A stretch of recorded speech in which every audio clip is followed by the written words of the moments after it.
Hi hello ಎಲ್ರಿಗೂ ಕೂಡ ನಮಸ್ಕಾರ. ಮಲೆನಾಡು ಲೋಕಲ್ ಲಾಕ್ ಚಾನಲ್ಗೆ ನಿಮಗೆಲ್ಲರಿಗೂ ಸ್ವಾಗತ ಮಾಡ್ತಾ ಇವತ್ತಿನ ವಿಡಿಯೋ ಸ್ಟಾರ್ಟ್ ಮಾಡುವ. ವಿಡಿಯೋ ಸ್ಟಾರ್ಟ್ ಮಾಡೋದಕ್ಕಿಂತ ಮುಂಚೆ ನನ್ನ ಚಾನಲ್ನ ಸಬ್ಸ್ಕ್ರೈಬ್ ಮಾಡದೆ ಯಾರಾದರೂ ವಿಡಿಯೋ ನೋಡ್ತಾ ಇದ್ರೆ ಪ್ಲೀಸ್ ಸಬ್ಸ್ಕ್ರೈಬ್ ಮಾಡ್ಕೊಂಡು ನೋಡಿ. ಹಾಗೆ ಪಕ್ಕದಲ್ಲಿ ಕಾಣಿರುವಂತಹ ಬೆಲ್ ಐಕಾನ್ ಒತ್ತಿ ನಾನು ಯಾವುದೇ ವಿಡಿಯೋ ಹಾಕಿದ್ರೆ ನಿಮಗೂ ಕೂಡ ನೋಟಿಫಿಕೇಶನ್ ಮೂಲಕ ನಿಮಗೆ ಗೊತ್ತಾಗುತ್ತೆ. ಅವಾಗ ನೀವು ಆರಾಮಾಗಿ ವಿಡಿಯೋಸ್ ನೋಡ್ಕೊಳ್ಬಹುದು. ಬನ್ನಿ ಹಾಗಿದ್ರೆ ಇವತ್ತಿನ ವಿಡಿಯೋ ಸ್ಟಾರ್ಟ್ ಮಾಡುವ. ಇವತ್ತಿನ ವಿಡಿಯೋ ತುಂಬಾ ಸ್ಪೆಷಲ್ ಆಗಿರೋದು, ನನಗಂತೂ ತುಂಬಾ ಸ್ಪೆಷಲ್. ಯಾಕೆಂದ್ರೆ ನಮ್ಮ ಅಕ್ಕನ ಬರ್ಡೇಗೆ ಸರ್ಪ್ರೈಸ್ ಆಗಿ ಬರ್ಡೇ ಸೆಲೆಬ್ರೇಷನ್ ಮಾಡುವ ಅಂತ ಹೇಳ್ಬಿಟ್ಟು, ತುಂಬಾ ದೊಡ್ಡದೇನು ಅಂತಲ್ಲ, ನಾವೇ ಬರ್ಡೇಗೆ ಡೆಕೋರೇಷನ್ ಮಾಡುವ ಅಂತ ಹೇಳಿ. ತುಂಬಾ ಟೈಮ್ ಏನಿಲ್ಲ, 2 hours ಮಾತ್ರ ಬಾಕಿ ಇದೆ ಬರ್ಡೇಗೆ. ಸುಮ್ಮನೆ 12 o'clockಗೆ ಕರೆಕ್ಟಾಗಿ ಬರ್ಡೇ ಸೆಲೆಬ್ರೇಷನ್ ಮಾಡುವ ಅಂತ ಹೇಳ್ಬಿಟ್ಟು ನಾನು ಅಣ್ಣ ಇಬ್ಬರು ಸೇರಿಕೊಂಡು ಅಂಗಡಿ ಶಾಪಿಗೆ ಹೋಗ್ಬಿಟ್ಟು ಐಟಮ್ಸ್ ಎಲ್ಲ ತಗೊಂಡು ಬಂದಿದ್ವಿ. ಜಾಸ್ತಿ ಏನು ಐಟಮ್ಸ್ ತಂದಿಲ್ಲ, ಯಾಕಂದ್ರೆ ರೂಮ್ ಒಳಗೆ ಜಾಗ ಎಲ್ಲ ಟೆರೆಸ್ ಮೇಲೆ ಮಾಡುವ ಅಂತ ಹೇಳಿ ಪ್ಲಾನೇನು ಮಾಡ್ಕೊಂಡಿದ್ವಿ. ಆದರೆ ಹೊರಗಡೆ ಸೆಲೆಬ್ರೇಷನ್ ಮಾಡೋದು ತುಂಬಾ ಭಯ ಆಗ್ತಿದೆ, ಯಾಕಂದ್ರೆ ಇದು ಬಾಡಿಗೆ ರೂಮ್ ಇರೋದ್ರಿಂದ ಈ ಥರದ್ದೆಲ್ಲ ಸೆಲೆಬ್ರೇಷನ್ ಆಗಿರಲಿ, ಪಾರ್ಟಿ ಆಗಿರಲಿ ಅಥವಾ ಏನು ಕೂಡ ಮಾಡ್ಲಿಕ್ಕೆ ಅವಕಾಶ ಇಲ್ಲ. ಆದರೂ ಕೂಡ ನಾವು ಹೊರಗಡೆ ಮಾಡುವಂತೇಳಿ ಪ್ಲಾನ್ ಮಾಡ್ತಾ ಇದ್ವಿ. ಮತ್ತು ಅಕ್ಕಪಕ್ಕ ಮನೆಯವರೆಲ್ಲ ಗೌಜಿಯ ಮಾಡಿಬಿಟ್ರೆ, ಸೌಂಡ್ ಮಾಡಿದ್ರೆಲ್ಲ ಬೈತಾರೆ ಅನ್ನೋದು ಭಯ ಇರುತ್ತೆ.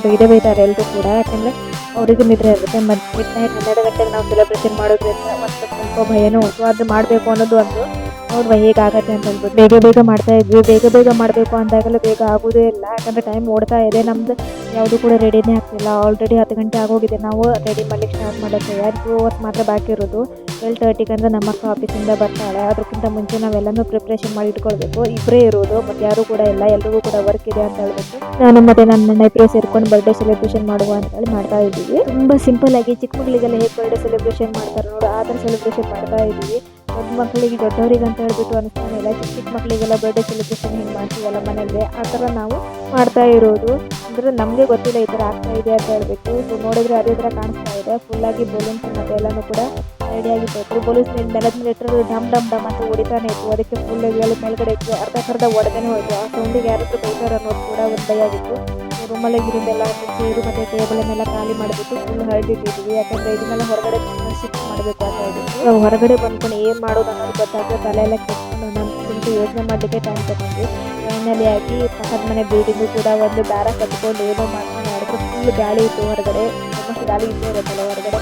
ಫುಲ್ ಗಾಳಿ ಇದ್ರೂ ಕೂಡ ಅದು ಏನು ಮತ್ತು ದಾರ ತಂದು ಏನೋ ಮಾಡಿ ದೊಡ್ಡ ಫುಲ್ ಸ್ಟಾರ್ಟ್ ಮಾಡಿದ್ವಿ.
ಫೈನಲ್ ಆಗಿ ಈ ತರ ರೆಡಿ ಮಾಡಿದ್ವಿ ನಾವು. ಇದು ನೋಡಿದ್ರೆ ಒಂಥರ ಗಣಪತಿ ಹಬ್ಬ ಆದಂಗೆ ಆಯ್ತು. ಲೈಟಿಂಗ್ಸ್ ಆಗ್ಬಿಟ್ಟಿದ್ವಿ ನಮ್ಮ ಅಣ್ಣ ಸೇರ್ಕೊಂಡು. ಇದು ಪ್ಲಾನ್ ಇರಲಿಲ್ಲ. ಸೊ ಲೈಟಿಂಗ್ ನಮ್ಮ ಅಣ್ಣ ತಂದಿಟ್ಟಿದ್ನಾಗಿತ್ತು ಅವ್ರ ಮನೆ ಜ್ಯೋತಿ ಹಬ್ಬಕ್ಕೆ ಆಗಲಿ ಅಂತ ಹೇಳ್ಬಿಟ್ಟು ಅದೇ ಲೈಟಿಂಗ್ಸ್ನ ಈಗ ಫುಲ್ ದಾರಿ ಮೇಲೆ ತುಂಬ ಹಾಕ್ಬಿಟ್ಟಿದ್ದಾರೆ. ಇದು ನೋಡಿದ್ರೆ ಬರ್ಡೇ ಸೆಲೆಬ್ರೇಷನ್ ಅಂತಾನೆ ಇಲ್ಲ. ಇದು ನೋಡ್ರೆ ಗಣಪತಿ ಹಬ್ಬದ ಆಚರಣೆ ಆದಂಗೆ ಆಯಿತು. ಆದರೂ ಕೂಡ ಇರಲಿ, ಅಷ್ಟು ತನಕ ನಮ್ಗೆ 12 ಗಂಟೆ ಆಗೋಯ್ತು. ಇನ್ನೇನು 15 ನಿಮಿಷ ಇತ್ತು ನಮ್ಮ ಅಕ್ಕ ಬರೋದ್ರೊಳಗೆ. ಕಾಲ್ ಮಾಡಿ ಕೇಳಿದ್ವಿ ಎಲ್ಲಿದ್ದಾನೆ ಅಂತ ಹೇಳ್ಬಿಟ್ಟು. ಫೈನಲಿ ನಮ್ಮ ಅಕ್ಕ ಬಂದ್ಲು. ಕಾರಿಂದ ಇಳಿದ ತಕ್ಷಣನೇ ಅವಳಿಗೆ ಗೊತ್ತಿರತ್ತೆ ಏನಾದರೂ ಮಾಡಿ, ಯಾಕಂದರೆ ಬಲೂನ್ಸ್ ಎಲ್ಲ ರೋಡ್ ಮೇಲಿಂದಾನೆ ಕಾಣಿಸ್ತಾ ಇತ್ತು ಅಂತ. ನಮ್ಗೆ ಗೊತ್ತಿರಲಿಲ್ಲ ಅದು ಕಾಣಿಸುತ್ತೆ ಅಂತ. ಆದರೂ ಕೂಡ ನಾವು ಮುಂದೆ ಕತ್ತಿದ್ರಾಗಿತ್ತು, ಅದು ಗಾಳಿಗೆ ಹಾರೋಗಿ ಕಾಣಿಸ್ತಾ ಇತ್ತು. ಸೊ ಏನೋ ಮಾಡಿದ್ದಾರೆ ಅಂತ ಹೇಳ್ಬಿಟ್ಟು ಅವ್ರು ಬಂದರು. ಇದು ನೋಡಿದ್ರೆ ಲೈಟಿಂಗ್ಸ್ ಎಲ್ಲ ತುಂಬ ನೋಡ್ಬಿಟ್ಟು ಅವಳು ತುಂಬ ಶಾಕ್ ಆಗೋಯ್ತು. ಅವಳು ಡೈರೆಕ್ಟಾಗಿ ಬಂದಿದ್ದೆ, ಡೈರೆಕ್ಟಾಗಿ ಕೇಕ್ ಕಟ್ ಮಾಡಲಿಕ್ಕೆ ಕರ್ಕೊಂಡು ಹೋದ್ವಿ ನಾವು. ಇಲ್ಲಾಂದರೆ ರೂಮ್ ಒಳಗಿಂತ ಮುಂಚೆ ಏನು ಕೈಕಾಲು ಮುಖ ಏನೂ ತೊಳಿಲಿಕ್ಕೆ ಅವಕಾಶನೇ ಕೊಟ್ಟಿಲ್ಲ. ಸೊ ರೂಮ್ ಒಳಗೆ ಎಂಟ್ರಿ ಕೊಡೋಕ್ಕಿಂತ ಮುಂಚೆನೇ ಡೈರೆಕ್ಟಾಗಿ ಕೇಕ್ ಕಟ್ ಮಾಡಿ ಬರ್ಡೇ ಸೆಲೆಬ್ರೇಷನ್ ಮಾಡಿಕೊಂಡೆ ನೆಕ್ಸ್ಟ್ ಅವಳು ಹೋಗಿರೋದು. ಡೈರೆಕ್ಟಾಗಿ ನೋಡ್ಬೋದು ಹೋದ್ರೆ ತುಂಬ ಖುಷಿ ಆಯಿತು ಅವಳಿಗೆ. ಇದನ್ನೆಲ್ಲ ನೋಡಿಬಿಟ್ಟು ನಾವು ಮಾಡಿರೋ ಪರಿಶ್ರಮದ ನಮ್ಮದು ಪ್ರತಿಫಲ ಸಿಕ್ಕವಳು ಖುಷಿ ಆಯಿತು, ಅಷ್ಟು ಸಾಕು. ಈ ಚೇರ್ ನೋಡಿ ತುಂಬ ಖುಷಿ ಆಯಿತು, ಯಾಕೆಂದರೆ ಅವಳು ವರ್ಕ್ ಫ್ರಮ್ ಹೋಮ್ ಇರೋದ್ರಿಂದ ಅವಳಿಗೆ ಪ್ಲಾಸ್ಟಿಕ್ ಚೇರ್ನ ಯೂಸ್ ಮಾಡ್ತಿದ್ದಾಗಿತ್ತು. ತುಂಬ ಬೆನ್ನೋ ಬರುತ್ತೆ ಅಂತಿದ್ದಾಗಿತ್ತು. ಅದಕ್ಕಾಗಿ ನಮ್ಮಣ್ಣ ಚೇರ್ನ ಗಿಫ್ಟ್ ಮಾಡಿ ಕೊಟ್ಟಿದ್ದಾಗಿತ್ತು. ಈ ಚೇರ್ ತಗೊಳ್ಬೇಕು ಅಂತ ಹೇಳಿ ತುಂಬ ಅನಿಸಿದ್ದಾಗಿತ್ತು. ಆದರೆ ಬೇಡ, ಸ್ವಲ್ಪ ದಿನ ಅಷ್ಟೇ ವರ್ಕ್ ಫ್ರಮ್ ಹೋಮ್ ಇರೋದು ಅಂತೇಳಿ. ಆದರೆ ಕೊರೋನಾ ಬಂದಾಗಿಂದ ಇವಾಗ ತನಕ ನಮ್ಮ ಅಕ್ಕಂಗೆ 1 week 2 days work from home ಕೊಟ್ಟಾರೆ. ಅದಕ್ಕಾಗಿ ಬೇಜಾರು ಬರುತ್ತೆ, ಕೂತ್ಕೊಂಡು ಬೆನ್ನೋ ಬರುತ್ತೆ ಅಂತ ಹೇಳ್ಬಿಟ್ಟು ಅವಳು ಚೇರ್ ನೋಡ್ಬಿಟ್ಟು ತುಂಬ ಖುಷಿ ಆಯಿತು.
ಇದು ನನ್ನ ಕಡೆಯಿಂದ ನನ್ನ ಮುದ್ದು ಅಕ್ಕಂಗೆ ಗಿಫ್ಟ್ ನನ್ನ ಕಡೆಯಿಂದ. ಏನು ಅಂತ ಹೇಳಿ ಅವಳು ಕ್ಯೂರಿಯಸ್ ಆಗಿದ್ದಾಗಿತ್ತು. ಅವಳಿಗೆ ಗೊತ್ತಿರುತ್ತೆ ಏನು ಫೋಟೋ ಫ್ರೇಮ್ ಅಂತ ಹೇಳಿ, ಆದರೆ ಏನಿದೆ ಅಂತ ಹೇಳಿ ಗೊತ್ತಿರಲಿಲ್ಲಾಗಿತ್ತು. ನೋಡಿದ್ರು ತುಂಬ ಖುಷಿ ಆದ್ಲು.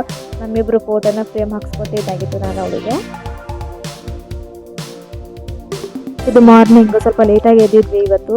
ಎಲ್ಲರೂ ಎದ್ದುಬಿಟ್ಟು ಸ್ನಾನ ಎಲ್ಲ ಮಾಡಬೇಕು. ಇವತ್ತು ಅಕ್ಕನ ಬರ್ಡೇ ಅಂತ ಹೇಳ್ಬೇಕು. ನಾವು ಯಾವ್ದಾರು ಒಂದು ದೇವಸ್ಥಾನಕ್ಕೆ ಹೋಗುವ ಅಂತ ಹೇಳಿ ಪ್ಲ್ಯಾನ್ ಮಾಡ್ತೀವಿ. ನೋಡಿದ್ರೆ ಬನಶಂಕರಿ ಅಮ್ಮನವ್ರು ಇದ್ರಲ್ಲ, ಆ ಟೆಂಪ್ಲಿಗೆ ಹೋಗುವ ಅಂತ ಎಲ್ಲರೂ ಪ್ಲ್ಯಾನ್ ಮಾಡ್ಕೊಂಡು ರೆಡಿ ಆಗಿದ್ವಿ. ಬರ್ಡೇ ಹುಡುಗಿದ ಫೋಟೋ ಶೂಟ್ ನಡೀತಾ ಇತ್ತು. ಹಾಕೊಂಡಿರೋ ಡ್ರೆಸ್ಸಿಗೆ 1 4 ಫೋಟೋ ಹೊಡ್ಕೊಳ್ಳೋದಕ್ಕಿಂತ ಹುಡುಗರಿಗಂತೂ ಸಮಾಧಾನ ಆಗೋದಿಲ್ಲ. ನಮ್ಮ ಅಕ್ಕನ ಫೋಟೋ ಶೂಟ್ ಮುಗಿಸ್ಕೊಂಡು ಹೋಗೋ ತನಕ ಸ್ವಲ್ಪ ಟೈಮ್ ಆಗುತ್ತೆ, ಯಾಕಂದರೆ 1 ಗಂಟೆ ಕ್ಲೋಸ್ ಆಗುತ್ತೆ. ಅದಕ್ಕಿಂತ ಮುಂಚೆನೇ ದೇವಸ್ಥಾನಕ್ಕೆ ಹೋಗಿ ಬರುವ ಅಂತ ಹೋದ್ವಿ. ಜನ ಅಂತೂ ತುಂಬ ಫುಲ್ಲಾಗಿದ್ರೆ ಆಗಿತ್ತು, ಯಾಕಂದರೆ ಶ್ರಾವಣ ತಿಂಗಳಾಗಿರೋದ್ರಿಂದ ದೇವಸ್ಥಾನಕ್ಕೆಲ್ಲ ತುಂಬ ಜನ ಬಂದಿರ್ತಾರೆ. ಫುಲ್ ಜನ ಇದ್ರೆ ಆಗಿತ್ತು. ಸೊ ನಾವು ಹೋಗ್ಬಿಟ್ಟು ತನಕ 12 ಗಂಟೆ ಆಗಿರೋದು, ಯಾಕಂದರೆ 1 ಗಂಟೆ ಕ್ಲೋಸ್ ಆಗುತ್ತೆ. 1 ಗಂಟೆ ಒಳಗೆ ಮತ್ತೆ ರಿಟರ್ನ್ ಬರಬೇಕು ಅಂತ ಹೇಳ್ಬಿಟ್ಟು ಆದಷ್ಟು ಬೇಗ ಹೋದ್ವಿ.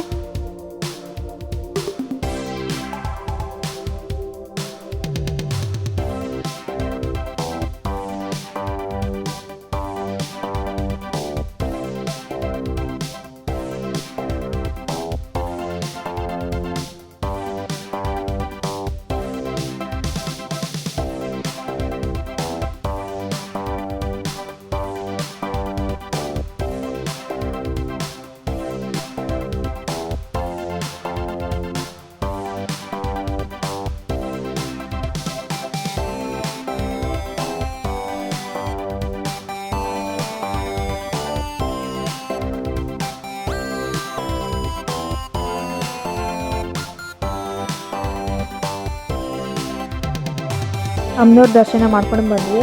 ಹಾಗೆ ಏನಾದರೂ ತಗೊಳ್ಬೇಕು ಅಂದರೆ ತುಂಬ ಅಂಗಡಿಯೆಲ್ಲ ಶಾಪೆಲ್ಲ ತುಂಬ ಬಂದಿರೋದು. 2 ಟಿವಿ ಜೊತೆ ತಗೊಂಡ್ವಿ. ನನಗೊಂದು ನಮ್ಮ ಅಕ್ಕನಿಗೊಂದು ಹೇಳಿ ತಗೊಂಡ್ವಿ. ತುಂಬ ಚೆನ್ನಾಗಿ ಅನಿಸ್ತು ತಗೊಂಡ್ವಿ.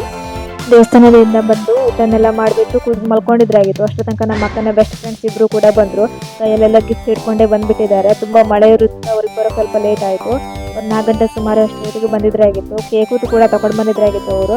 ಯಾಕಂದರೆ ರಾತ್ರಿ ಕೂಡ ಸೆಲೆಬ್ರೇಷನ್ ನಾವು ಮಾಡೋದ್ರಿಂದ ಅವ್ರು ನಾವು ಸೆಲೆಬ್ರೇಷನ್ ಮಾಡಬೇಕು ಅಂತ ಹೇಳ್ಬಿಟ್ಟು ಕೇಕನ್ನು ತೊಗೊಂಡು ಬಂದಿದ್ರಾಗಿತ್ತು. ಹಾಗೆ ಸಿಂಪಲ್ಲಾಗಿ ಅವ್ರು ಕೇಕನ್ನ ಕಟ್ ಮಾಡಿತ್ತು.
ಅಕ್ಕನ ಬರ್ಡೇ ಸೆಲೆಬ್ರೇಷನ್ ಹೇಗೆ ಅನಿಸ್ತು ಅಂತ ಹೇಳಿಬಿಟ್ಟು ತಿಳಿಸಿ ಕಮೆಂಟ್ ಬಾಕ್ಸಲ್ಲಿ ಬಂದುಬಿಟ್ಟು. ಸೊ ನೆಕ್ಸ್ಟ್ ವಿಡಿಯೋ ಜೊತೆಗೆ ಬರ್ತೀನಿ. ಅದೇ ತನಕ ಎಲ್ರಿಗೂ ಕೂಡ ಬಾಯ್.